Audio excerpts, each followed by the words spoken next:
ਰਸ਼ੀਦ ਚੌਧਰੀ ਸਾਹਿਬ ਸਾਡੇ ਨਾਲ ਨੇ ਤੇ ਸੋਚਣ ਸਮਝਣ ਵਾਲੇ ਨੌਜਵਾਨ ਨੇ। ਮੈਂ ਨੌਜਵਾਨ ਹੀ ਕਹਾਂਗਾ ਕਿਉਂਕਿ ਮੈਂ ਇਹਨਾਂ ਨੂੰ ਯੂਨੀਵਰਸਿਟੀ ਵੇਖਿਆ।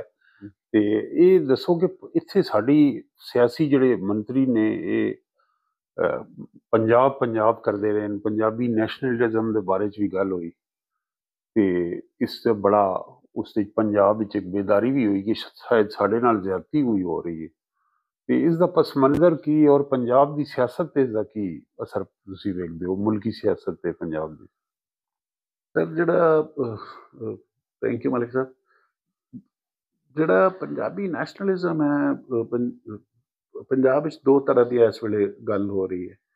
ਇੱਕ ਤਾਂ ਹੈ ਜਿਹੜੀ ਬਹੁਤ ਮਹਿਦੂਦ ਜਿਹੀ ਅਕਲੀਅਤ ਹੈ, ਥੋੜ੍ਹੇ ਲੋਕ ਨੇ ਸਾਡੇ ਵਰਗੇ ਜਿਹੜੇ ਕਹਿ ਰਹੇ ਨੇ ਕਿ ਪੰਜਾਬ 'ਚ ਲੈਂਗੁਏਜ ਵਾਲਾ ਜਿਹੜਾ ਤਰਾਅ ਜ਼ੁਲਮ ਹੈ ਕਿ ਪੰਜਾਬੀ ਸਾਡੀ ਦਰਬਾਰ ਸਰਕਾਰ ਸਕੂਲ ਤਾਲੀਮ ਦੀ ਜ਼ੁਬਾਨ ਨਹੀਂ ਹੈ ਜਿਹੜੀ ਹੋਣੀ ਚਾਹੀਦੀ ਹੈ, ਜਾਂ ਜਿਹੜੀ ਵੀ ਜਿੱਥੇ ਵੀ ਲੋਕਾਂ ਦੀ ਜ਼ੁਬਾਨ ਹੈ ਉਹੀ ਹੋਣੀ ਚਾਹੀਦੀ ਹੈ।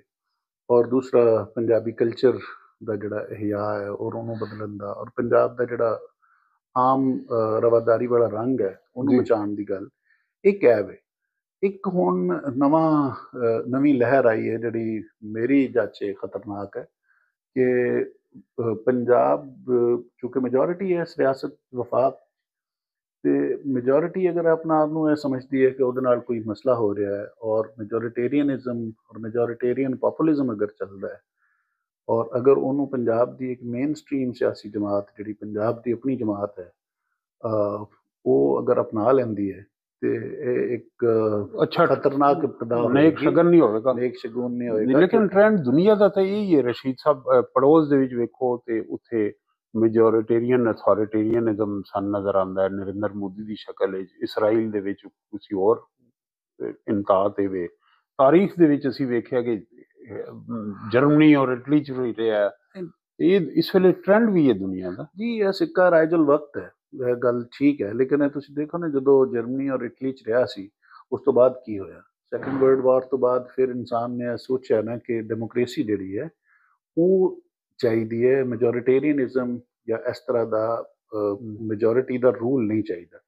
ਔਰ ਡੈਮੋਕ੍ਰੇਸੀ ਕੀ ਹੈ? ਡੈਮੋਕ੍ਰੇਸੀ ਮੈਜੋਰਿਟੀ ਦਾ ਰੂਲ ਹੈ, ਲੇਕਿਨ ਮੈਜੋਰਿਟੀ ਦੇ ਰੂਲ ਦੇ ਨਾਲ ਅਕਲੀਅਤੀ ਔਰ ਘੱਟ ਗਿਣਤੀ ਵਾਲੇ ਜਿਹੜੇ ਤਬਕੇ ਨੇ, ਜਿਹੜੇ ਲੋਕ ਨੇ, ਉਹਨਾਂ ਦੇ ਮਫਾਦ ਦੀ ਹਿਫਾਜ਼ਤ ਹੈ, ਉਹਨਾਂ ਨੂੰ ਮੇਨ ਸਟਰੀਮ ਕਰਨਾ ਹੈ, ਮਾੜਿਆਂ ਨੂੰ ਤਗੜਿਆਂ ਦੇ ਸੰਗ ਰਲਾਉਣਾ ਹੈ। ਡੈਮੋਕ੍ਰੇਸੀ ਤੇ ਹੈ ਵੇ। ਲੇਕਿਨ ਅਗਰ ਡੈਮੋਕ੍ਰੇਸੀ ਦੇ ਰਾਹੀਂ ਤੁਸੀਂ ਇਸ ਤਰ੍ਹਾਂ ਦੀ ਪੋਪੂਲਿਸਟ ਮੈਜੋਰਿਟੇਰੀਅਨਿਜ਼ਮ ਚਲਾਓਗੇ ਤੇ ਉਹਦਾ ਨਤੀਜਾ ਉਹੀ ਨਿਕਲੇਗਾ ਜੋ ਇੰਡੀਆ 'ਚ ਨਿਕਲ ਰਿਹਾ ਔਰ ਜੋ ਇਜ਼ਰਾਈਲ 'ਚ ਅਸੀਂ ਦੇਖਿਆ ਹੈ ਔਰ ਜੋ ਅਮਰੀਕਾ 'ਚ ਅਸੀਂ ਦੇਖਿਆ ਹੈ ਔਰ ਜੋ ਇਸ ਤੋਂ ਪਹਿਲੇ ਬਹੁਤ ਸਾਰੀਆਂ ਜਗ੍ਹਾ 'ਤੇ ਨਜ਼ਰ ਆਇਆ। ਸੋ ਮੇਰੇ ਖਿਆਲ ਵਿੱਚ ਜਿਹੜਾ ਪੰਜਾਬ 'ਚ ਜਿਹੜਾ ਇਸ ਤਰ੍ਹਾਂ ਦਾ ਪੋਲੀਟੀਕਲ ਨੈਸ਼ਨਲਿਜ਼ਮ ਚਲਾਉਣ ਦੀ ਕੋਸ਼ਿਸ਼ ਹੋ ਰਹੀ ਹੈ ਔਰ ਬੜਾ ਹੀ ਔਰ ਫਿਰ ਉਹਦੇ ਵਿੱਚ ਜ਼ਾਹਿਰ ਹੈ ਇਸ ਤਰ੍ਹਾਂ ਦੇ ਸਿਆਸੀ ਅਕਸਰੀਅਤ ਪਸੰਦੀ ਨੂੰ ਇੱਕ ਦੁਸ਼ਮਣ ਵੀ ਚਾਹੀਦਾ ਹੁੰਦਾ ਹੈ ਔਰ ਉਹ ਅਗਰ ਦੁਸ਼ਮਣ ਵੀ ਤੁਸੀਂ ਮੁਲਕ ਦੇ ਅੰਦਰ ਦੁਸ਼ਮਣ ਤਲਾਸ਼ ਕਰਦੇ ਹੋ ਤੇ ਤਬਾਹ ਕੌਣ ਹੈ? ਉਹ ਦੂਸਰਾ ਹੈ ਕਿ ਉਹ ਫਿਰ ਕੋਈ ਅਕਲੀਅਤੀ ਗਰੋਹ ਹੋਏਗਾ ਨਾ, ਉਹ ਘੱਟ ਗਿਣਤੀ ਵਾਲਾ ਗਰੋਹ ਹੋਏਗਾ। ਇਹ ਵੈਸੇ ਸਾਡੇ ਨਾਲ ਜਿਹੜੀ ਇਸਟੈਬਲਿਸ਼ਮੈਂਟ ਜਿਸ ਨੂੰ ਕਿਹਾ ਜਾਂਦਾ ਹੈ ਉਹ ਵੀ ਇਸ ਤੇ ਰਾਜ਼ੀ ਸੀ ਕਿ ਮੇਨ ਸਟਰੀਮ ਜਿਹੜੀ ਜਮਾਤਾਂ ਨੇ ਉਹ ਪੰਜਾਬ ਤੱਕ ਨੂਨ ਲੀਗ ਰਹਿ ਜਾਏ, ਪੀਪਲਸ ਪਾਰਟੀ ਸਿੰਧ ਤੱਕ ਰਹਿ ਜਾਏ। ਤੇ ਇਹ ਤੇ ਫਿਰ ਇਸਟੈਬਲਿਸ਼ਮੈਂਟ ਦੇ ਏਜੰਡੇ ਦੀ ਇਸ ਵਿੱਚ ਤਸਕੀਨ ਹੋ ਰਹੀ ਹੈ। ਇਹ ਕੁਝ ਲੋਕ ਇਹ ਕਹਿੰਦੇ ਨੇ ਕਿ ਜਿਹੜਾ PTI ਖੈਬਰ ਪਖਤੂਨਖਵਾ ਤੱਕ ਤੇ ਪੰਜਾਬ ਜਿਹੜਾ ਉਹ ਨੂਨ ਲੀਗ ਪੰਜਾਬ ਤੱਕ ਔਰ ਸਿੰਧ ਜਿਹੜਾ ਪੀਪਲਸ ਪਾਰਟੀ ਸਿੰਧ ਤੱਕ ਜਿਹੜੀ ਮਹਿਦੂਦ ਹੋਈ ਹੈ ਜਾਂ ਮਹਿਦੂਦ ਕਰਨ ਦੀ ਕੋਸ਼ਿਸ਼ ਹੋਈ ਹੈ ਉਹਦੀ ਵਜ੍ਹਾ ਸ਼ਾਇਦ 18ਵੀਂ ਤਰਮੀਮ ਹੈ।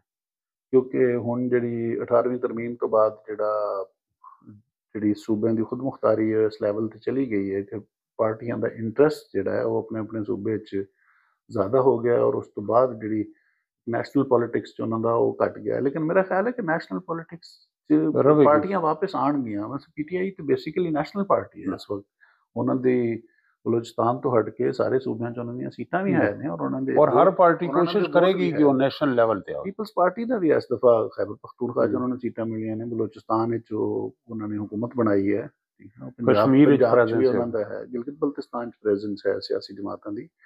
ਸੋ ਸਿਆਸੀ ਜਮਾਤਾਂ ਦੀ ਜਿਹੜਾ ਨੈਸ਼ਨਲ ਲੈਵਲ 'ਤੇ ਮੁਤਹਰਕ ਹੋਣਾ ਔਰ ਉਹ ਜ਼ਾਹਿਰ ਹੈ 18ਵੀਂ ਤਰਮੀਮ ਦੇ ਅਸਰਾਤ ਹੌਲੀ ਹੌਲੀ ਸਾਹਮਣੇ ਆ ਰਹੇ ਨੇ ਔਰ ਉਹਨਾਂ ਨੂੰ ਸਮਝਣਗੇ ਵੀ ਬਹੁਤ ਆਹਿਸਤਾ ਆਹਿਸਤਾ ਵਾਪਸ ਆ ਸਕਦੇ ਨੇ ਇਹ ਚੀਜ਼ਾਂ। ਲੇਕਿਨ ਇਹ ਆਪਣੇ ਆਪਣੇ ਸੂਬੇ ਦੀ ਮੈਜੋਰਿਟੀ ਦਾ ਨੈਸ਼ਨਲਿਜ਼ਮ ਚਲਾਣਾ ਇਹ ਕਿਸੇ ਪੋਲੀਟੀਕਲ ਪਾਰਟੀ ਵਾਸਤੇ ਕੋਈ ਅੱਛਾ ਸ਼ਗੂਨ ਮੇਰੇ ਨਜ਼ਦੀਕ ਤੇ ਨਹੀਂ। बहुत शुक्रिया।